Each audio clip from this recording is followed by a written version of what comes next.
Está en el estudio con nosotros el juez Arias, quien confirmó que en la inundación de La Plata de hace un año, es increíble el tiempo que ha pasado, confirmó que hubo 89 muertos. Hablábamos fuera de micrófono, Gabriel, con el doctor Arias, y está instalado su nombre en nuestra sociedad, porque hoy hablábamos, ha hecho la labor que tiene que hacer un magistrado. El tema es que si eso llama la atención es porque hay muchos que no lo hacen o que está abordando una temática, como en el caso de las víctimas fatales de la inundación del 2 de abril del año pasado, que no se abordó y que evidentemente alguien, como vos dijiste en la CNN, después lo vamos a escuchar, que los medios habían secuestrado el fútbol. Los medios y la política evidentemente nos secuestraron la verdad, la información. Bueno, está para charlar contigo. Luis, gracias por venir. Gracias a vos, Gabriel, por invitarme. El juez Luis Arias es un juez contencioso administrativo. A nosotros nos pone siempre en situación, porque precisamente los fallos del área que Luis, del cual Luis es responsable, precisamente subraya los errores que cometemos los que tenemos responsabilidad institucional en los ejecutivos y en los legislativos. Por eso siempre tenemos puntos de vista en donde aparecemos con distancia. Ahora, a mí me resulta muy interesante ver no el fallo del juez contencioso administrativo como una tensión, sino verlo como un horizonte edificante hacia donde debemos reconvertir nuestra institucionalidad. Por eso, aceptando las tensiones, Luis, y aceptando que hay cosas que a veces la justicia advierte y que nosotros desde el punto de vista ejecutivo o legislativo tenemos argumentos para contrastar y para aportar, pero también entendiendo la honestidad intelectual y lo duro de tu tarea. Y trabajaste mucho con respecto a las inundaciones y son muchas de las cosas que vos subrayás que nosotros tenemos que advertir para no cometer los errores que nos llevaron a esperar tanto tiempo para saber realmente lo que había ocurrido en la ciudad de La Plata el día de la trágica inundación o los días de la trágica inundación. Sí, así es. Ante todo, bienvenida a las tensiones, ¿no? Porque esto demuestra que el sistema funciona, ¿no? La división de poderes es eso. Exactamente. Hecho desde un nivel de honestidad intelectual, de diálogo permanente entre las distintas instituciones. Creo que eso es constructivo, es edificante. Pero, con relación a esto, creo que ahora se viene una gran tarea. Nosotros hemos trabajado un año en una gran cantidad de prueba que se ha aportado, que ha sido requerida por las partes. ¿Para qué?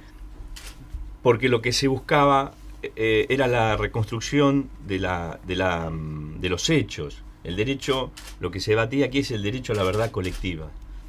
Poder saber lo que realmente ocurrió y la cantidad de víctimas. Eso es lo que nosotros determinamos. 89 víctimas en la sentencia que no son definitivas. Nosotros tenemos 16 que señalamos en la misma sentencia, casos dudosos, entre ellos están los del Hospital Español, los que fallecieron en el Hospital Español, por falta de prueba. Pueden ir apareciendo más víctimas con el tiempo. Claro, porque las víctimas de la inundación no son solamente las del momento mismo de la inundación, hay víctimas sanitarias o víctimas que no mueren en ese mismo momento, sino que son afectadas por la inundación y mueren tiempo después, y eso es también parte de tu tarea. ¿Vos has encontrado esos casos? Sí, muchos de esos casos. Correcto. Efectivamente, muchos de esos casos. Pero han quedado muchos cabos sueltos, han quedado todavía muchas situaciones que habrá que seguir investigando en otras causas. Y que esperamos también que la justicia penal, que ha mostrado muchas falencias desde un primer momento, aporte también lo suyo, ¿no? A partir de esta sentencia creo que se abren muchísimas tareas pendientes. Una de ellas es poder modificar las prácticas en lo que atañe al Poder Legislativo, por ejemplo, ¿no? A través de la reforma de la ley orgánica del registro de las personas, poder modificar las prácticas de la morgue. La policía y la ahí encontraste un serio problema que se parece mucho a las viejas prácticas de otros tiempos, no democráticos. Sí, efectivamente. Nosotros, ahora se está debatiendo en el juicio de la Cacha, se están empezando a mostrar cómo eran los libros de la morgue en los tiempos de la dictadura. Bueno, muy poco ha cambiado. Tanto el ámbito de la policía como el ámbito de la justicia son dos espacios que todavía no se han podido democratizar. Y las prácticas continúan vigentes y ha quedado expuesto esta realidad a través de esta causa, donde descubrimos la falsedad de certificados de defunción, la falsedad de informes. Nos ha pasado cosas increíbles. Por ejemplo, hay 2 niños que figuraban desaparecidos en un primer momento y el ministerio, la policía en realidad de la provincia de Buenos Aires nos decía que habían hablado con el padre y que los chicos estaban bien. Esto no es un informe. Cuando nosotros fuimos a hablar con el supuesto padre, nos desmintió categóricamente. Decía, yo no soy el padre, no tienen nada que ver conmigo y no sabemos qué es lo que ocurre con estos chicos. Esto, la documentación falseada es una constante dentro de la policía. El entierro de 2 personas con una misma identidad. Volvamos al tema de los chicos. No sabemos si es mito o realidad. Eso no has podido llegar a certificar la muerte de esos 2 menores. No. Nosotros no hemos constatado. Pero sí constataste la práctica del rumor y de decir hablamos con los padres y era falso. Claro.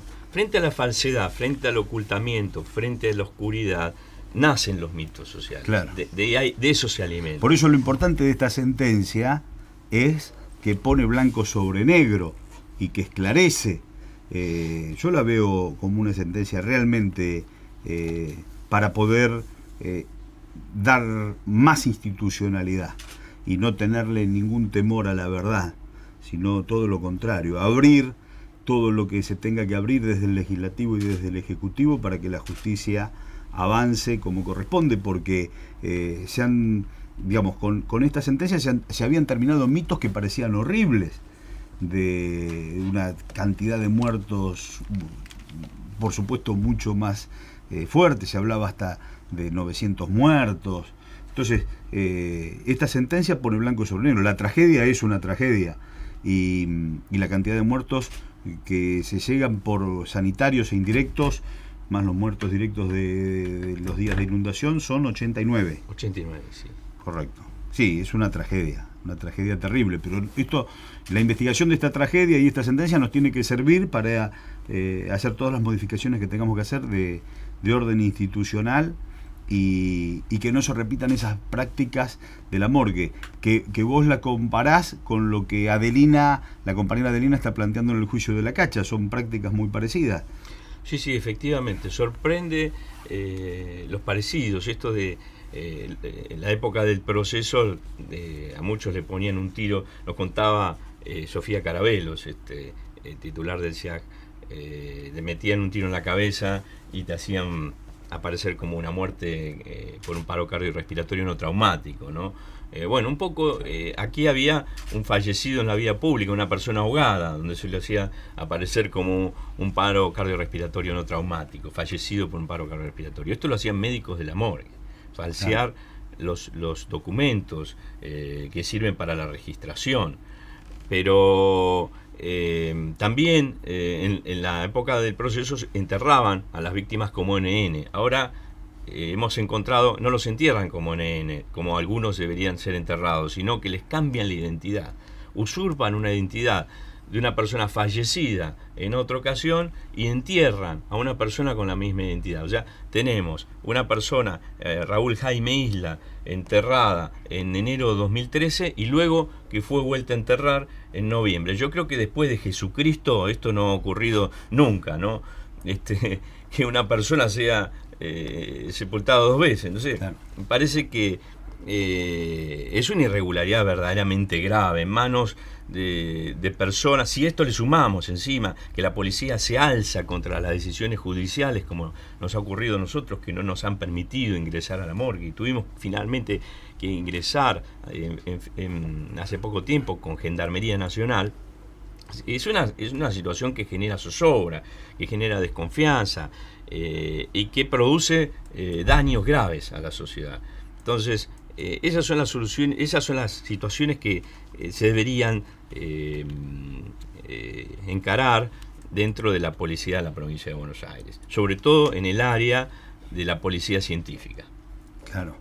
Bueno, ahí es donde hay que revisar esta sentencia, revisar este fallo y avanzar institucionalmente en todo lo que corresponda. Desde ya nosotros, desde el Legislativo, vamos a tomar las medidas que podamos aportar para darle herramientas al Ejecutivo en poder revisar todas estas situaciones de irregularidad. Por supuesto, la justicia va a seguir actuando, pero a partir de lo que esta sentencia indica, son ejes de gestión los que tenemos que abordar, y lo haremos cada uno desde su propia responsabilidad. Nosotros desde el Legislativo, desde ya, en nuestras comisiones vamos a trabajar para darle esas herramientas que necesita el Ejecutivo, y que esas prácticas que todos suponíamos que ya a partir del sistema democrático no podían repetirse. Sin embargo, hay como una cultura que está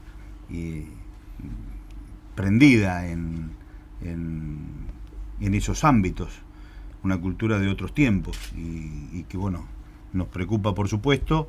Esto pone blanco sobre negro, lo ilumina, y a partir de esa iluminación es donde tenemos que actuar. Así es. ¿Qué otros aspectos interesantes tenés de la sentencia? Yo creo que algo que hemos también observado con mucha preocupación es cómo los fiscales siguen delegando la investigación en la policía de la provincia de Buenos Aires. Aquí el fiscal que intervino en primer término frente a las víctimas no asumió la dirección del proceso, y pese a tener estructuras dentro del Poder Judicial, como la morgue judicial, acudió a la morgue policial para su tarea, quien hizo la mayor parte del trabajo, y incluso el propio fiscal constituyó la sede de su despacho en la comisaría primera.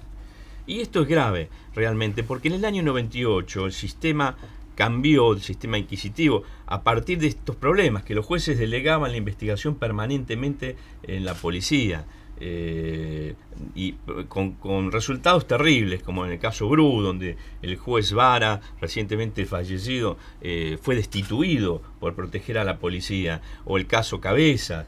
Bueno, a partir de estas situaciones se cambia el sistema, y los fiscales se encargan de la investigación. Ya no era la policía, sino los fiscales quienes se encargarían de la investigación, porque la investigación es una función judicial, no es una función policial. Bueno, ahí esto se repite en distintos departamentos judiciales de la provincia de Buenos Aires.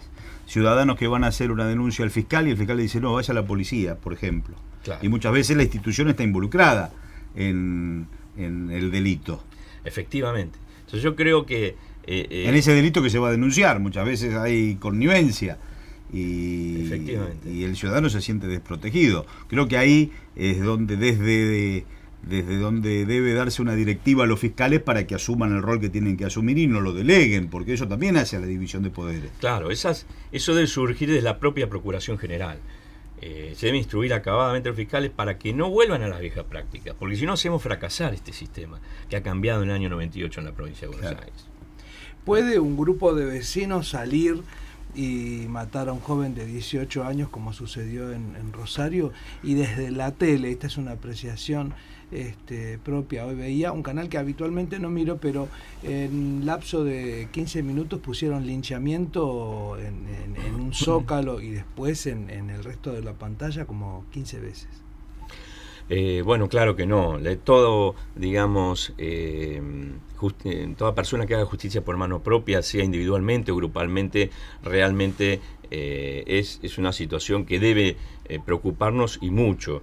y habla a las claras bueno, hay quienes fomentan esta violencia, ¿no? Incluso desde los propios medios están permanentemente fogoneando este tipo de violencias colectivas, pero también hay fallas en el Poder Judicial. Cuando la gente empieza a hacer justicia por mano propia, es que también el Poder Judicial debemos hacernos cargo de que no hay vías institucionales adecuadas a veces para lograr justicia como se debe.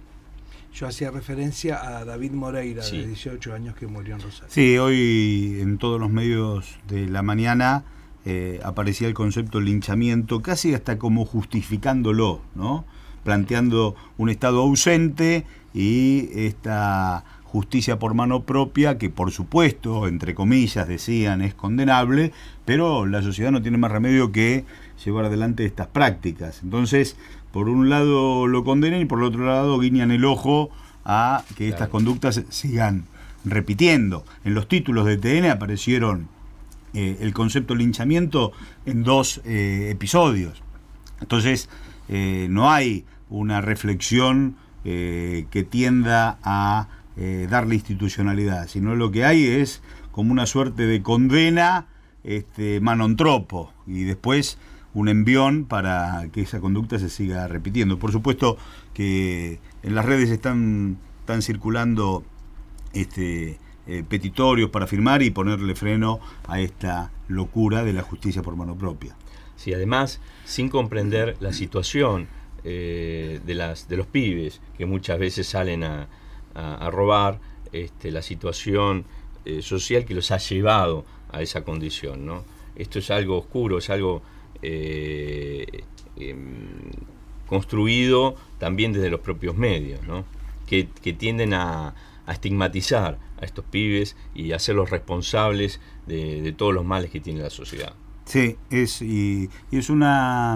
como una suerte de atajo que toman dirigentes políticos opositores y con el auxilio de medios de comunicación, que hacen un combo que es preocupante para la sociedad. Por supuesto que solo con justicia se puede salir adelante, y con esa división de poderes que recién subrazábamos cuando hacíamos referencia a la sentencia del tema de inundación.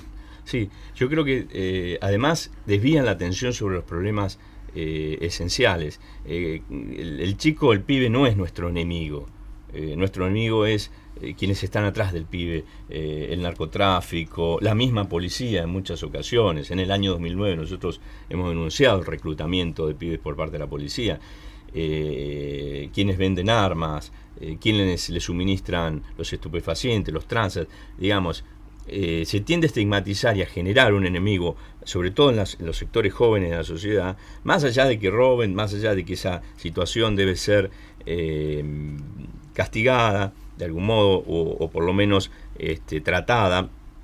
Nada justifica esta violencia y esta construcción del pibe como un enemigo de la sociedad.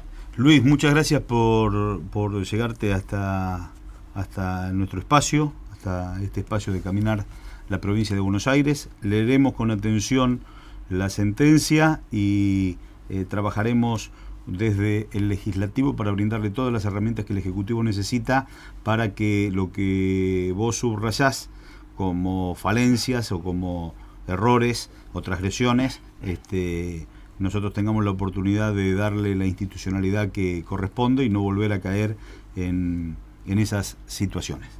Muchísimas gracias, Gabriel. A vos, Luisito. Gracias. Chao, chao. Gracias, Arias. Historia y memoria.